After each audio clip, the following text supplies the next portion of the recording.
Hi, everyone. Thank you for joining us today on Stronger Roots. Today we have a very special guest. I have been watching her videos on TikTok and got a lot of good information.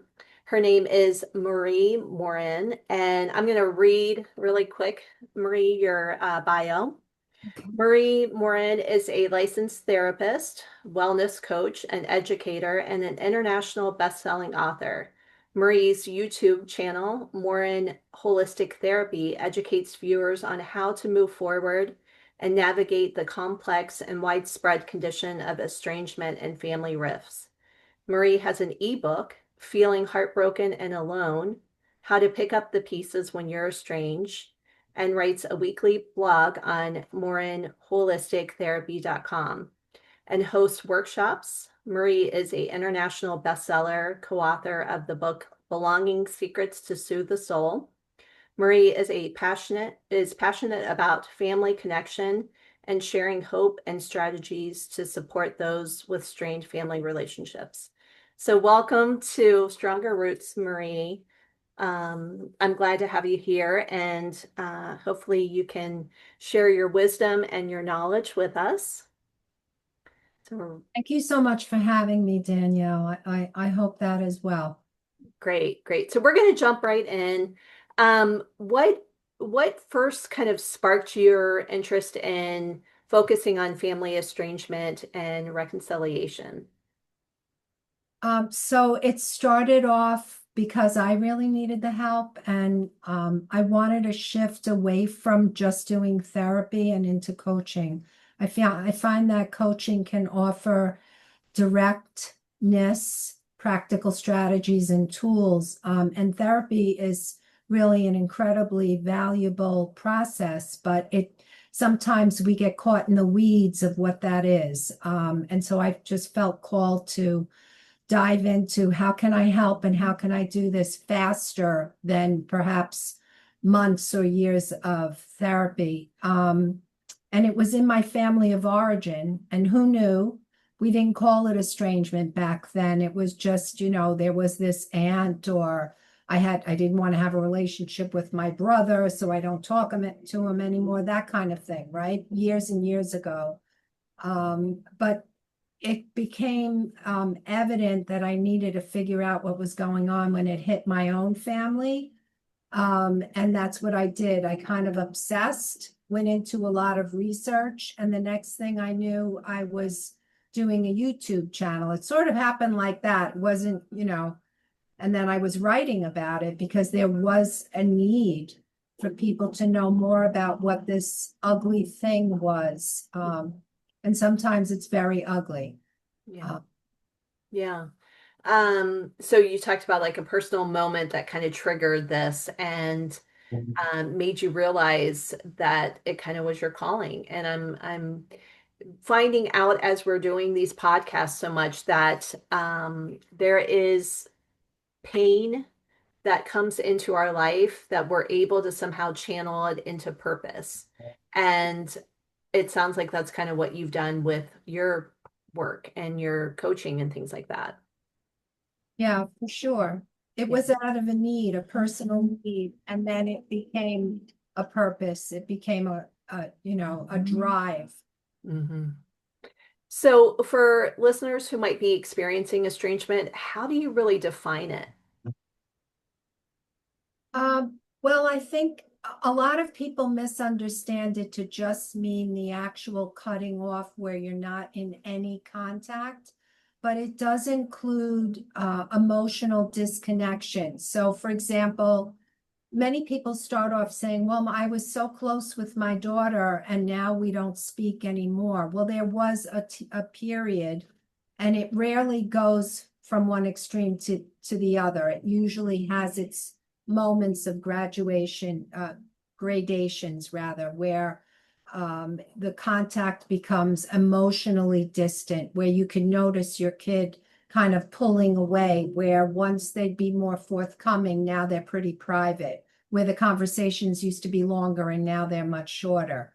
So it's definitely not just the no contact, no conversations, stop seeing. It includes emotional distancing.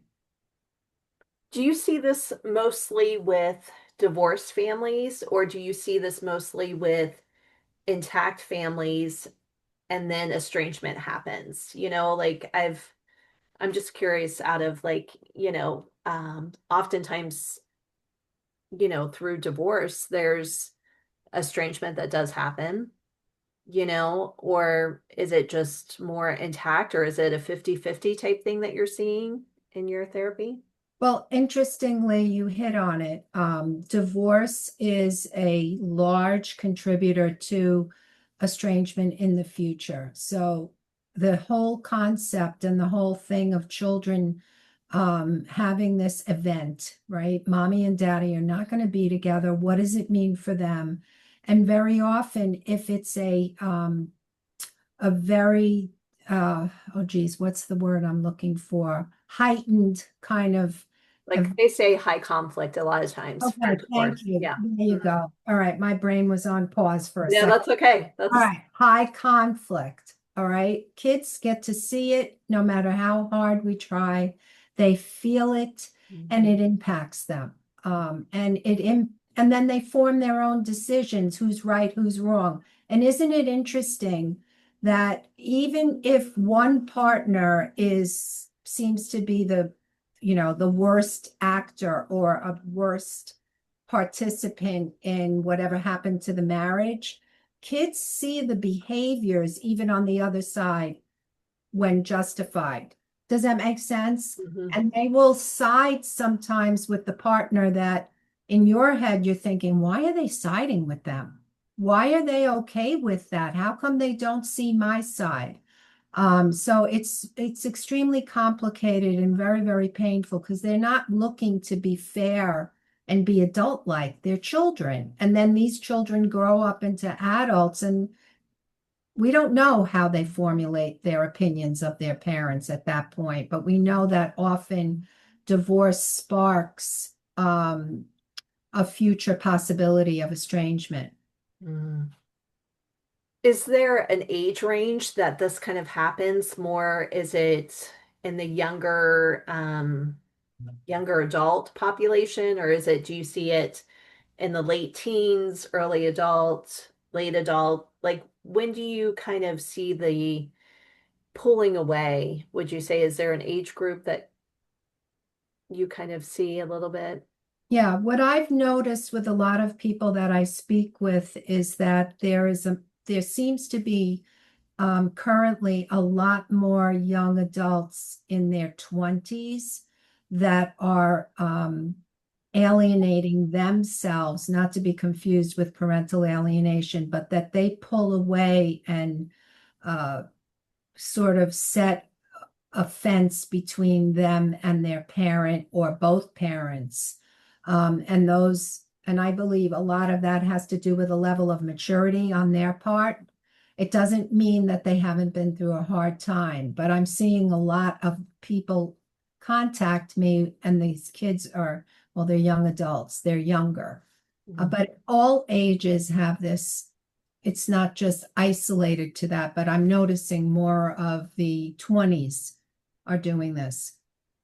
Do you think that I've just been reading a lot about the fact that there seems to be a movement going on right now, and with the estrangement and how easy, it is to cut off a parent, or, I don't know if it's because of social media has given a voice to people who might, be having issues with their parents, and they're like, you know what, I'm just done with them, or, not wanting to work on things or whatever. But do you feel like there's kind of a movement that's going on right now? Is that in your, is that what you're kind of seeing at all?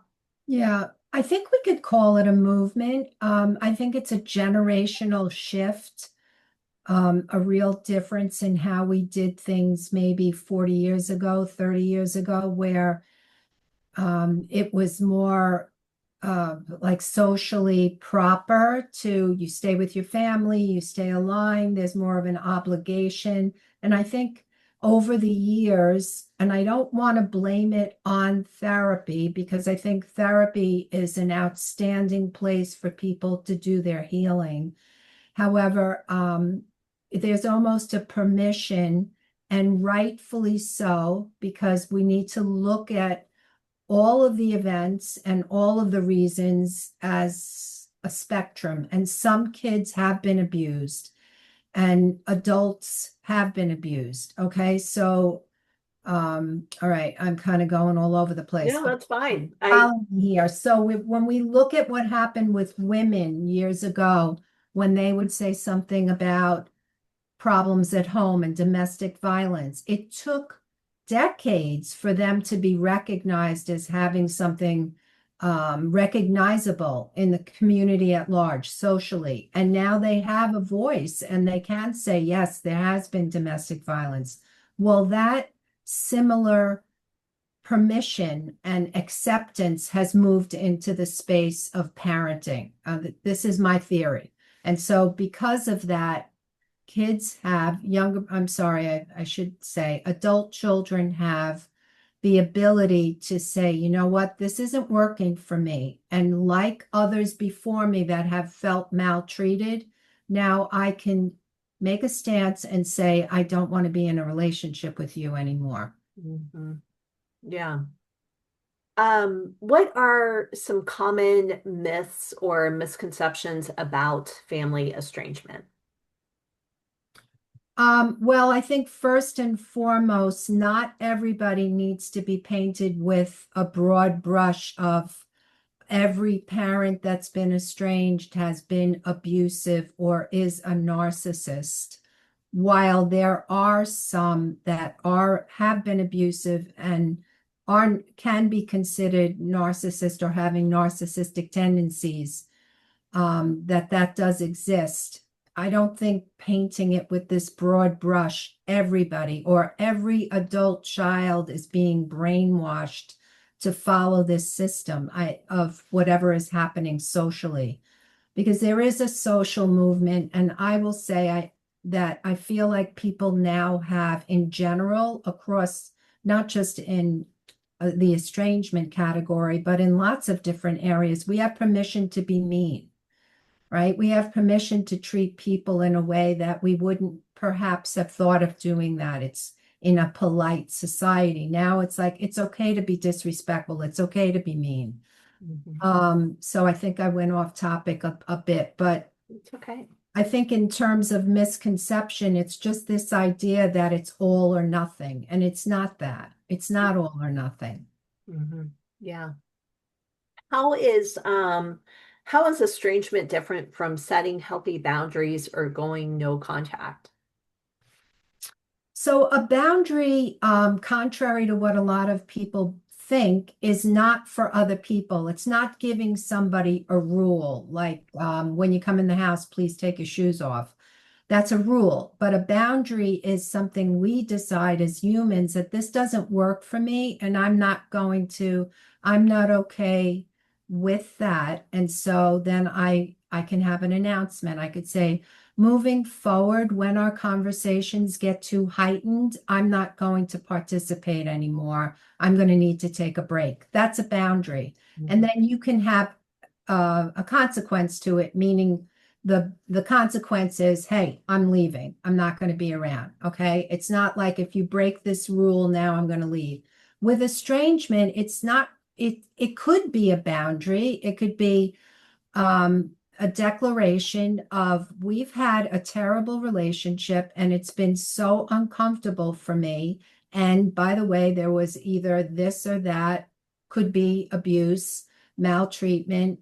And now I no longer want to have a relationship with you. I see them as very two different things. Do you see them as blurred? No, I mean, I think what you said, is spot on. I like how you explained that. That was, really good. What about like parents that are trying or children that are trying to repair a relationship that's been damaged? I mean, whether it be from divorce or whether it's from um, you know, having strict ways that you raised your child or whatever, but they've gotten to this place of estrangement and they've pulled away and everything. And so, what are some maybe first steps of trying to repair that relationship? Is there a chance for a repair? Do you believe that there is?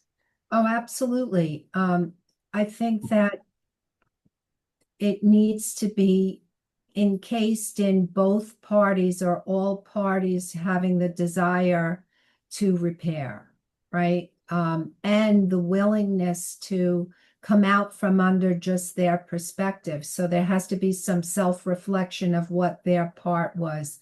And that's emotionally mature. Not everybody has that. It can't just be, I need you to see it my way. And then if you see it my way, then we can be in relationship. I've met with parents that have truly wanted to repair with their children, and we've gone the next step, and I've spoken to their children, but there is a wall up of I'm never going to really forgive my, well, they may not say this, but this is the song that they sing.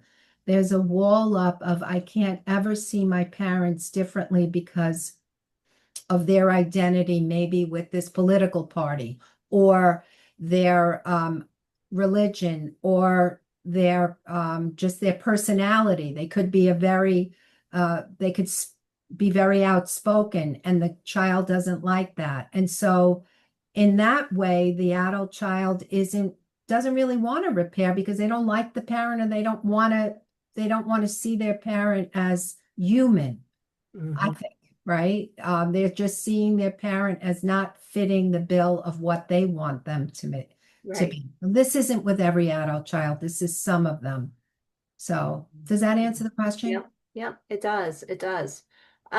You mentioned emotional safety in your work and your practice. What does that look like? Well, that is a really important place to kind of come to within yourself. What does emotional safety mean? So we all know, and we've been in situations where we have physically felt uncomfortable about something, and you start looking around like something isn't right, and then you get the sensation that something has to change. That's the physical physiology of our bodies telling us that we are in some type of dangerous or a place where we need to be protected. Okay, so I'll just case it in that. So if you're in a relationship with someone, and your conversations are always heightened and there's attacking going on, let's call it narcissistic behaviors, okay? We know what they are. They're controlling, they could be demeaning. The person on the other end is going to be unsafe. They're not going to feel like they can show up honestly without fear of being attacked or dismissed or controlled. And everyone has the right to have that, don't you think? Like we all, ideally ought to be able to have conversations with family members and friends where we don't have that. If our boundaries aren't respected, and we're in this defensive space because we're having all this come at us externally from this person, we are in a state of emotional unsafety. And we want to have space for that, to be able to have these relationships with safety so you can show up as yourself in genuine, respectful relationships. Hmm. What do Yeah. you think? Yeah. I think it's so hard because, like you said, in estrangement, there tends to be such a heated dialogue when you start to talk because on one side, someone's really hurt, and on the other side, someone is trying to figure it out and trying to take responsibility, or I don't know. I mean, there's just this a lot of exchange that goes on in these dynamics, and it tends to get very heated very quickly. So when you're in the midst of that, would you recommend having a third party be somebody to like, kind of sort all this out? Because I think you only get so far with an estranged child or something when you're talking to them, and it's kind of like you can only get so far because they're mad, you're upset because you're hurt, and it just there's no movement, there's no breakthrough, and so what, like, do you have any tips for that kind of situation? Because I know that that's got to happen. Oh, yeah, it happens a lot. Well, it reminds me of couples, Hmm. and how when you're trying to have a conversation, but something goes sideways, and your discussion, rather than being about the thing, whatever it began with, now becomes about the behaviors. And Hmm. both of you are aggravated, agitated, and not doing this well. And then you're yelling at me. No, you're yelling at me, or you're disrespecting. And then you're completely off topic of what it was you wanted to discuss in the first place. So, now, this is a skill, it's an emotional maturity skill, but it's learning to take responsibility and accountability for your role in communicating and identifying when you are getting activated. Hmm. Okay, so if you're getting activated, it's up to you to want to keep the space safe for everyone. And that means it doesn't mean you're not your feelings are invalidated, or your premise of whatever the conversation was about is invalidated, or you have to suppress yourself. It means you learn how to master the conversation by keeping your cool Hmm. instead of giving, I call it giving your power away, and I'm sure other people have called it, but you do. You give your power away the moment you lose your cookies. Hmm. That's it. Game over. You're Yeah. not going to have a lot of movement towards repair or even connection. How can you connect with your partner or your family member if the conversation is heated and activated? You don't. Mhm. It becomes this whole big other thing, don't you think? Yeah, yeah. I think you step right into your reptile brain. I mean, you're Exactly. activated, you're heated. There's no more conversation that's going to happen that's going to be productive. And it becomes more about defending your stance, and they're defending their stance, and it's like you're just at each other. And but I almost wonder if there comes a time when you want to reconcile, or the child comes to you and says, "Hey, I want you in my life," but like having a third party, going to a therapist and trying to sort out these issues, because I don't think these estrangements happen overnight. It's a slow chipping away at the relationship. There's been something that's been done that never got repaired, and it continues to kind of like get deeper and deeper and deeper. And if you are in a toxic marriage, you are also maybe having someone too pulling the strings to make that estrangement even worse. I mean, because I think that, growing up, you can have, your parents are fallible. I mean, they're not perfect parents, and everyone's parents have, like little issues and things that you don't agree with. But it becomes more of a wedge sometimes, you know, if you go through like a toxic type marriage or something like that, because for the first time, that child may get persuade more by the toxic parent into like, yeah, you're right. Your mom was never there for you, or your dad never really was there for you. He never showed up like I did. And the child starts to side a little bit more with that other parent, and then soon there's like false narratives, and there's things that never happened, or they didn't happen exactly that way, and the child builds more and more resentment, and then it becomes more like a fortress. You can't get into repairing anything. It's you've been deemed as maybe the toxic or narcissistic person, even though that's such a term that's kind of thrown around so much, that, oh, she's narcissistic or he's narcissistic. And, nobody's going into a psychology class, or nobody's being like, a test is not given to that person. It's just kind of a way of hurting, the other parent. But, again, I'm just rambling, but I just feel like a third party might be something helpful, when you're going through this, because it's just there's doesn't seem to be any way out sometimes, So and maybe, the question goes back to, is it, you did kind of say that it was realistic that there is hope for reconciliation, but what if there's not? I mean, have you seen cases where, it's not really possible that this can happen because of one thing or another? Yeah, I have, unfortunately, and I'm deeply saddened by that. I think if we recognize that, depending on what the perspective of the adult child or the child and the parent, that we make room for the other person's perspective, and sometimes that is very hurtful. What do I mean by that? So, for example, maybe in this case where the kid is being, the child is being alienated, and it could be a lesser of the worst of alienation. It could just be innuendo or not even making room for the parent to be in their life. And slowly that relationship has been eroded.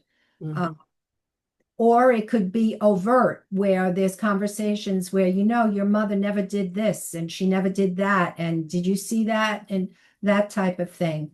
When that happens and there's just these fixed beliefs, right? And it's very black and white. My mother was bad, she hurt me, or my father was bad, he hurt me, he abandoned the family, XYZ. If those fixed beliefs exist, it's like the example I gave earlier with the adult child that didn't really like her mom, and she was really fixated on it. It's very unlikely that there can be. But I go back to okay, now I'm going to have to remember the author's name, Pilmer's book. Have you read Pilmer's book? No.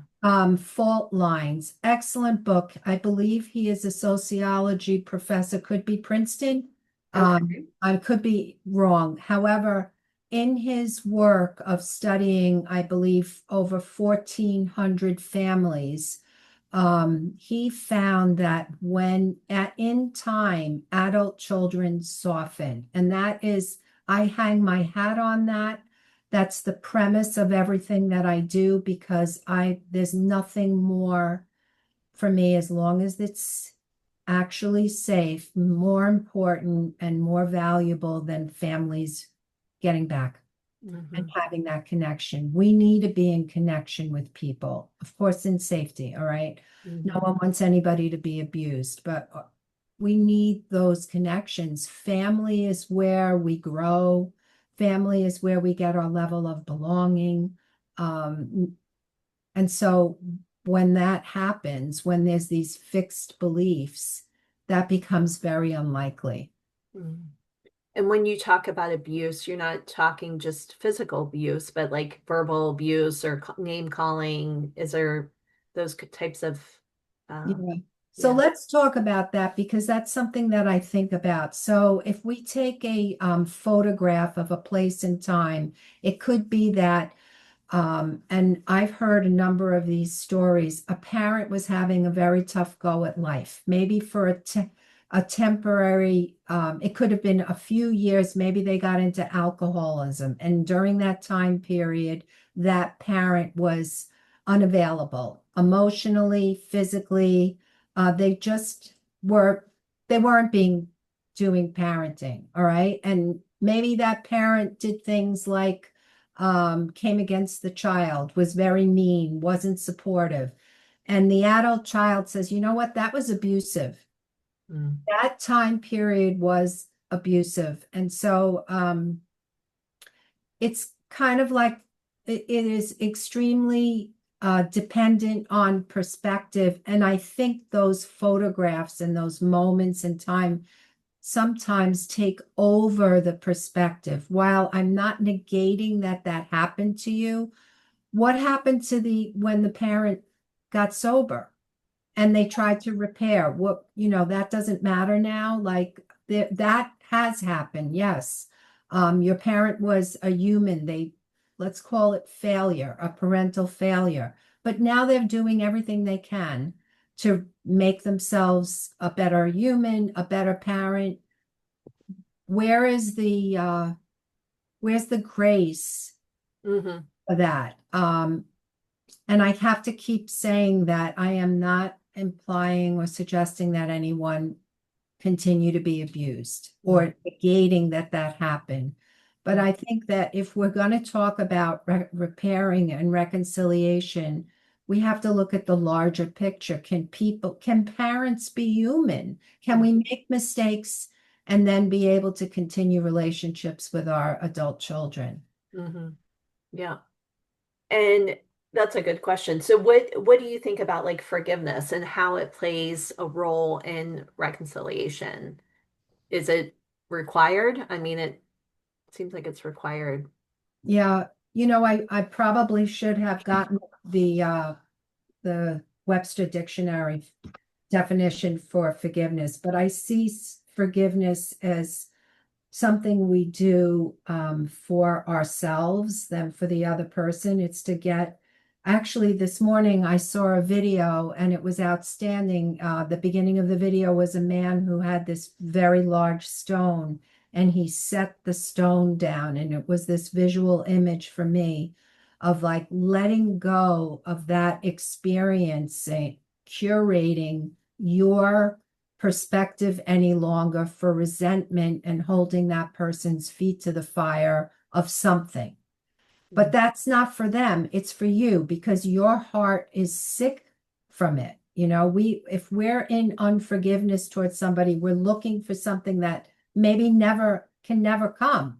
They Mm-hmm. may never say, I'm sorry, but in my perspective, our role is to decide, well, do I want to hold them accountable forever, or do I want to be free of the burden of that huge stone? I want to lay that down so that I can continue to live. I don't want to be resentful. Reconciliation, on the other hand, is mutual trust and change, and it's the promise of all parties having that. So if there's a reconciliation sort of move and you're working towards that, it ought to be with this mutual trust and the kind of assumption and agreement that we're going to see the relationship as a forward-facing relationship now. We're going to move forward. We're not going to bring back everything that happened or one other thing or that thing that bothered me, and I'm going to bring it to your face and put you to the concrete on it. Does that make sense? Yeah. Yeah.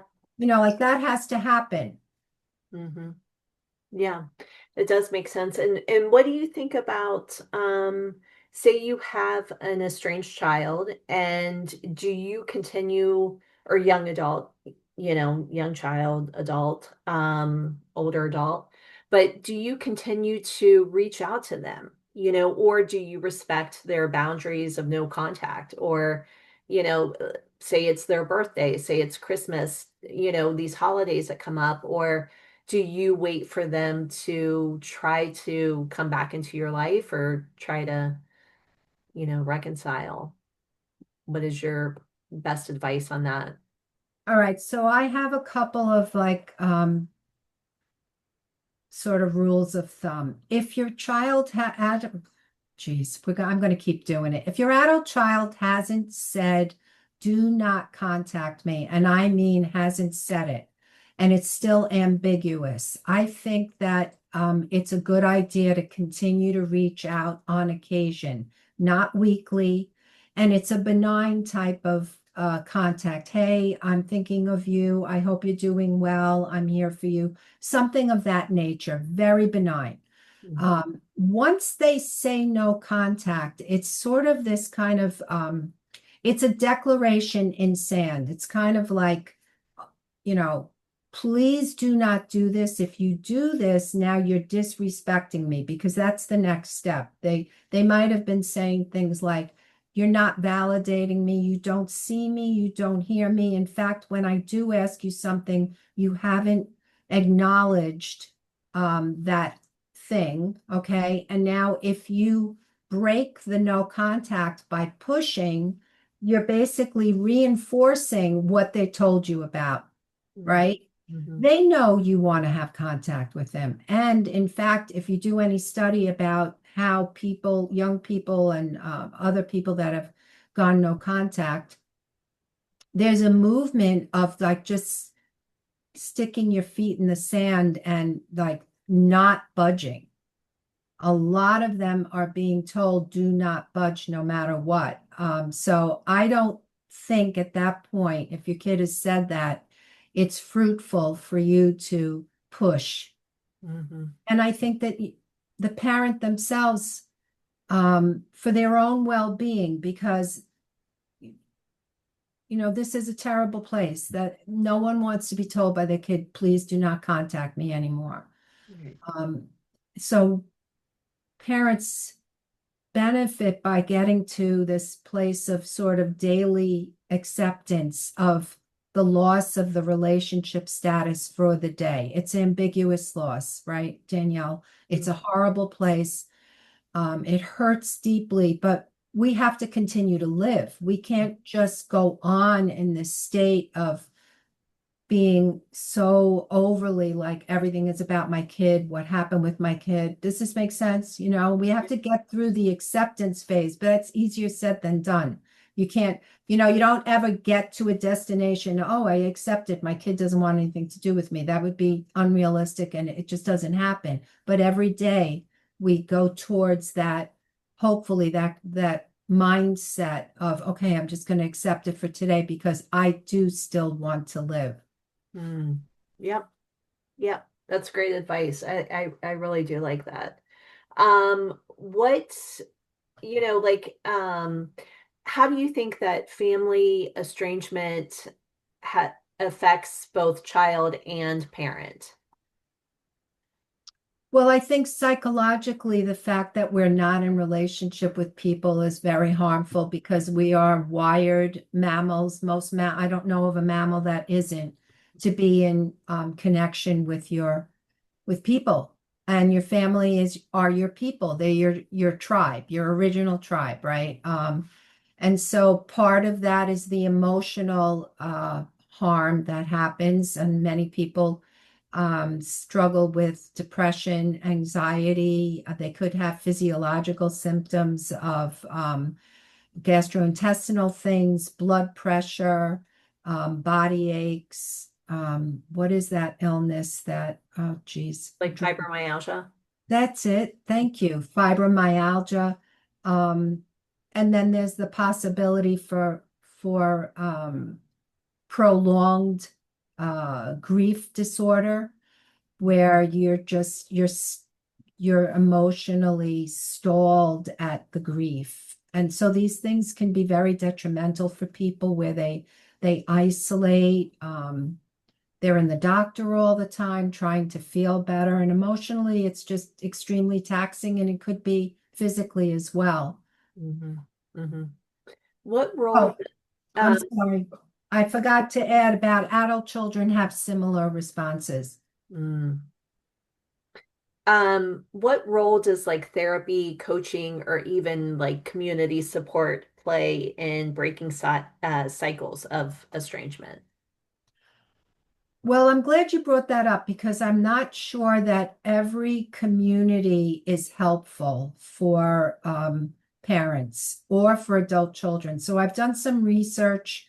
I don't know if you're familiar with Reddit. I hadn't been until I started peeking into some of these areas, and it could continue the cycle of bashing and blaming Mhm. for both, right? For adult children and for parents.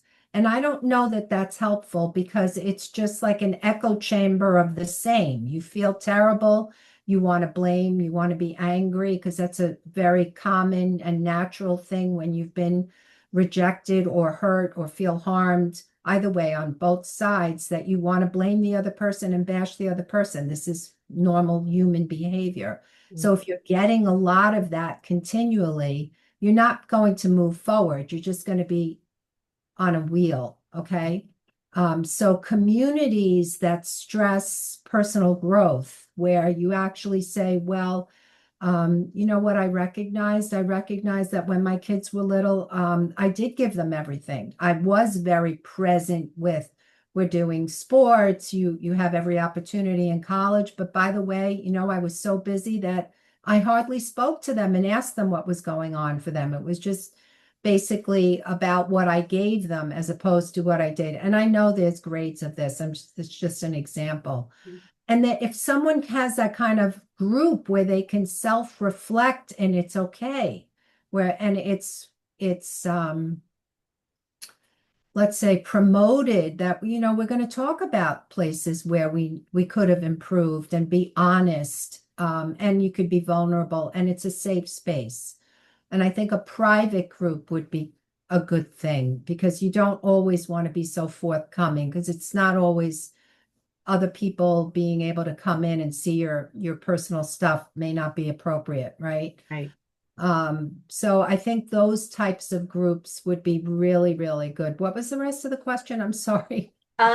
Just about like breaking cycles, how what roles do therapy, coaches, or community support groups play in breaking cycles? Yeah. So I think with therapy, given the opportunity, having someone walk with you to overcome the grief or process the grief, that's a better way of saying it, and support you so that you can do things differently, in all areas, whether in the relationship or the way that you relate to yourself and what the self-talk you're saying, like, oh my God, I can't believe I did this. I was a terrible parent. That kind of rumination is not helpful. So if you're with a therapist, they're going to hopefully have the skills to say, this is not helpful for you. So that cycle of beating yourself up could be helped in that area. And I think in terms of breaking the cycle as a society, um, I think if we have a little more of an emphasis on the opportunity to repair, instead of, you know, your parent did this terrible thing and now, you know, they need to be discarded forever, I think is a dangerous place to land. So having more of a conversation about, well, what if we could repair? Mm-hmm. What do you say to people who don't understand estrangement? Say they're, maybe at a place of like, I have a great relationship with all of my kids, and she must have done something terrible to her kid for her kids not to talk to her, or he must have been a really bad dad for the kids not to want to have a relationship with him. What do you say to people who maybe are at that place of judgment, or what would you say to the people who are being judged for that? Well, so now I can never remember who has said this quote, what other people think of you is Yeah. not your business. Mm, That's the first thing. Easier said than done because we innately care about what people think and it affects us, it hurts us.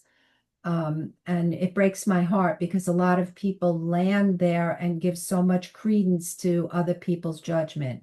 mm, As far as someone who doesn't have the insight into the suffering of other people, you know, I would think have a pat answer like, well, thank you for your thoughts. Next question, or you know, yeah. something to deflect out of there. If you're looking for someone to give you empathy or understanding and they just don't give it, don't look for it there. Go someplace, and that's where the word safe comes in, where you know someone has been there for you, they get you, they're not going to judge you because the last thing we need when this is happening to us is to be judged. We don't need it. We're doing enough self-judgment. We don't need anybody else to help us do more. Right, right. So for someone who may be listening right now, who feels hopeless and completely shut out of their child's life, is there something that you can offer them as far as just a piece of advice as we kind of wrap up today? Is there anything that you can offer? Yeah, so I think that it's interesting that both of these questions are back to back. We do enough judging. If you have self-reflection, you're going to go into judgment land and then perhaps either ruminate or condemn yourself and do things differently than you would before. Um, and my suggestion would be to treat yourself like you would a good friend. Have that same level of compassion for yourself. No one intends or wakes up in the morning when they have kids and say, well, I think I want to hurt my kids. No one does. I mean, I can't imagine that. Most parents are not in that space. They don't want to hurt their children. It's an unintentional thing. If you have done that, do the work, self-reflect, forgive yourself, and then show yourself great compassion and get on a mission to move forward. You have a purpose. You have a life that is worth living. And whether your kid is in your life or not, you still have so much to give, a light to shine. Don't let anything dim it. Yeah, yeah. Well, thank you so much, Marie. Where can people find you? So morinholistictherapy.com is my email. No, that's not my email. It's my website. And if you want to contact me, it's Marie at Morin Holistic Therapy at Gmail. You could just email me, either me or Sarah will get back to you and we can talk, figure things out. Yeah. Well, I just want to thank you so much for bringing your compassion, your expertise to Stronger Roots today. We've been committed to talking about some really hard things, and this type of topic is definitely one of those really hard conversations that I think, a lot of people that are dealing with it come in with such a mountain of shame and they don't want to talk about it and they don't want to see what's going on and really talk about it. They just kind of, brush past it or whatever. And I'm so glad that there are therapists and coach out there that kind of tackle the subject. So thank you so much for being on our show today. And I want to thank all of the listeners that have been part of our community. And we hope that this episode has given encouragement, some insight, and a reminder that you are not alone.